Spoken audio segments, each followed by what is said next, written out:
Can you tell us what's your opinion about today's debate? I think it was a great debate. It was a civil discourse. There were tremendous questions that were asked, and I think we had a good conversation about where we need to go in the future to make sure we're promoting and protecting all of our communities in Suffolk County. Your opinion about your opponent, Jim O'Connor. What do you think about how he performed tonight? I think Jim did a great job. I think, again, it was a civil debate, which is something we need more of in this country. We need to not be yelling at one another. We need to be talking to one another and having a discourse that helps us to move forward and solve problems. This shouldn't be about political partisanship and rhetoric. These are real people and real issues that are affecting lives. And I think tonight you saw a real discussion that was very civil, very courteous, and I think that's important. And I think it says a lot about the organizations that came together to make this debate possible. And you always talk about your accomplishment, the fact that when you came to office you found a county that had a bad reputation nationwide. So can you describe that? I mean, what you accomplished during these first 4 years?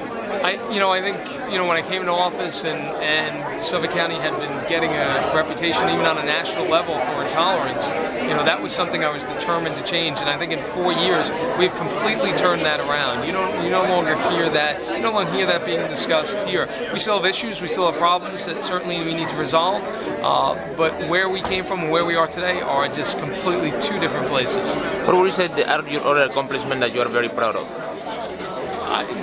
Honestly, probably the thing I'm most proud of is working to change that perception of Suffolk County, to make sure that people do understand across this country that Suffolk County is a place with great, wonderful people with big hearts, and it's a place that celebrates its diversity as a strength. And last question. The candidate O'Connor was talking about the fact that you never talk about the economic crisis and the fiscal crisis in Suffolk County. Is that true that Suffolk County is going through a fiscal stress? Like many counties across the state and across the country, the county faces still significant financial stresses. But when I came into office, we inherited the worst fiscal crisis in the county's history. And since that time, we have made incredible progress. We took a $500 million deficit we inherited and we completely eliminated it. And we took a structural budget gap that was nearly $200 million and cut that by more than half.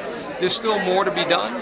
But where we came from and where we are today, again, two very different places. We are moving in the right direction and getting the county back onto a solid financial footing. Thank you very much.